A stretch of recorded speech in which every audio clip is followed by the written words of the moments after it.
as I've said to all of my guests, the International Day for the Elimination of Violence Against Women and Girls is November 25, and that starts 16 days of activism as we try to eliminate the violence overall across the world. And so it's important to have this conversation so that when we get there, people are already attuned and inspired to launch their own means of activism. And I'm very glad that our attorneys have said, listen, we are ready and we are able to join this fight.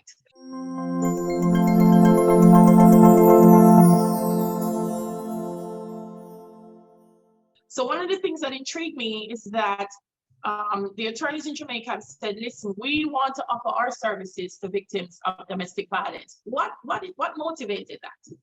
Well, it really began being intimately acquainted with the research that has been done in the area by a particular consultant who is close to me. Responsible for surveys, women's health surveys, and so on. And so I upfront saw the need. It spilled over to me. I've had to assist women affected in that area without charging fees. Because quite frankly, sometimes, you know, there are times when a case will come to you and you just do it because you're an attorney, right? Every now and again, a case comes to you and you get angry. And you feel a personal, you say, you know what, I'm going to deal with this thing righteously. So you find yourself, I'm not saying I don't deal with my other clients and do their work. But when you get this kind of thing, you said, you know, full 100 this time. I'm going to deal with this case, you know? And then it occurred to me that in that experience, and I've come to discover that women affected, particularly women affected in the area of domestic violence, they face certain challenges from even the reporting stage. First time when they are interfacing with the state and what the state can do for them. First thing you need to appreciate, and I don't think I need to convince you, a complainant for domestic violence is a special complainant. Sometimes they're not going to express themselves where they ought a regular complainant should, because they're still doubtful, particularly with their intimate partner, whether or not I should do this. Is it gone to this stage? Yes, him slap me around a few, blah, blah, blah. Sometimes even blaming themselves, you know? Probably it's my fault and all of that. You don't mind me saying nonsense, right? And that affects how they go to a police station, how the police officer takes the report and how he acts on the report, right? Then thereafter, and I have to confess I was bowled over with this, the lack of knowledge. There is so, you wouldn't believe, I mean, I've had to explain to some clients, do you know you can get a protection order? You know you can stop the man come to your business place as well as your home? Did you know you can keep him away in a certain radius? You know? You can get an order for stopping from calling you on the telephone. And they'll tell you, Mr. Williams, I didn't know this. I say, yes. You know?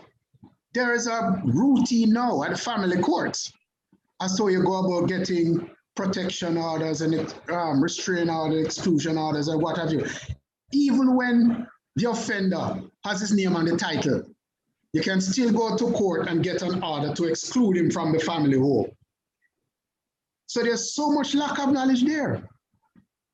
Right? Yeah, I agree with you, Alexander. I find that that's one of the biggest challenges that we have in tackling this issue of gender-based violence, in that women, and in some cases men as well, just don't know their rights.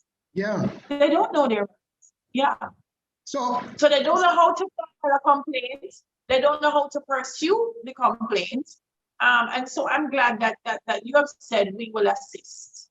Right. And if I might just add something else. Yes. No, I was just going on to say that, say for instance, the Domestic Violence Act, it deals with cohabitation, family home, a residential setting primarily. And people don't know that outside of that, outside of getting those kinds of orders, you can still approach the court. Mark, you know you're going to go to the Supreme Court rather than the family court. Say, for instance, you know, you call stalking, what you call somebody stalking you? Right. Do you know that you could go to the Supreme Court and get an injunction for stalking? In Jamaica? Yes, based on the common law. I didn't know that. No legislation. I didn't know that. All right. I didn't know that. I've done that in the past, right? So there is so much lack of knowledge, if you don't mind me calling that. And I said to myself, well, okay, is this something the Jamaican Bar Association can do? I reached out to a non-state actor, I know that's a new term now, instead of non-governmental, non-state actor, that's a new term, to see if it was feasible. I'm convinced that it is, and the relevant non-state actor is convinced that it is. We have finally finalized our memorandum of understanding, and I hope very shortly to finally announce what the project is going to look like. But just to give you a little snippet here, we what we plan to do from reporting stage, create an opportunity for the victim of domestic violence to be in touch with an attorney. Now, what some people don't know, do you know that if there's a regular offense and you want an attorney, you go to a police station, there's a duty roster for you to contact an attorney under the legal aid system. Okay. Right? The government. Okay. So why not have in every police station a roster for victims of domestic violence? In other words, you go to the police station, sub-officer in charge, here's what it is, not so sure him how to handle it, says to the lady, all right, here's this attorney at law's number on this duty roster, call this attorney. And so from that stage, you can, shadow the process of the criminal prosecution, give assistance where necessary, put the victim onto support services where they're available, which will come through the non-state actor that will be involved, and so on. Yeah. Take the matter to court, watch proceedings on behalf of the complainant. When I say watch proceedings is you follow what is happening in court and you advise along the way. Because you know, can I tell you, and I've experienced it seen it so often in court. Woman is beaten up, face blooded, blah, blah, what have you, come before the court. By the second mention date, the third mention date, they say, Your Honor, I want to drop the case. Right? Because she feels trapped in this situation. There are economic considerations. They don't want to leave the man. The man probably get down on his knees and beg and say, oh, I'm sorry, I'm sorry. That's the pathology of domestic violence. You know? But Alexander, what happens in a case like that where I'm threatened? If you pursue this, it's going to be worse for you. And so I do come to court and I do say, oh, I don't want to pursue it. And oh, it's okay. But inside, I'm hoping that somebody will still come and save me. Is there a law or a way in which intervention can happen? Well, that's exactly the point I'm making. I would think that victim is best served by having that attorney with them at that stage. So when they're feeling and they're saying to themselves, I don't want to pursue it, blah, blah, blah, what have you, you have that attorney who can pull them aside and say, listen, I understand what you're going through. We can do this, we can do that. It is not time for you to drop no case, right? Mark you, the court has the option of pursuing the case even when the complainant says no. Okay. Right? but it gets very difficult to prosecute with a complainant that is not cooperating. Not impossible, but difficult, right? But if you have an attorney who has access to the self-help, to the resource that is there in the group, that knows how to manage situation like that, you know, I think quite frankly, it would go a long way. Absolutely. Yeah. Yeah, it is important because I think a lot of women feel like they don't have access to the resource, not just the knowledge. I can't afford a lawyer. So I'm in a situation all by myself. What am I going to be able to do? And so I think this is something that's very critical in how effective we're going to move forward in addressing it. And I really have to say kudos to the Bar Association, because this is groundbreaking for me that in Jamaica this is happening. I know it's not yet quite off the ground, but right now, if I am watching and I'm a victim, a survivor of gender-based violence, and I want to reach out to an attorney, where do I find one? How do I get someone who's going to help me? Well, see, call you. I suppose we start there. And I will, as president of the Bar Association, I reach out. I already have the team together who's going to deal with this matter. There's a team of attorneys within the Bar Association is going to deal with it. So they can reach out to me and I'll put them on to the particular attorney who will assist them. I can start doing that, you know? Yeah.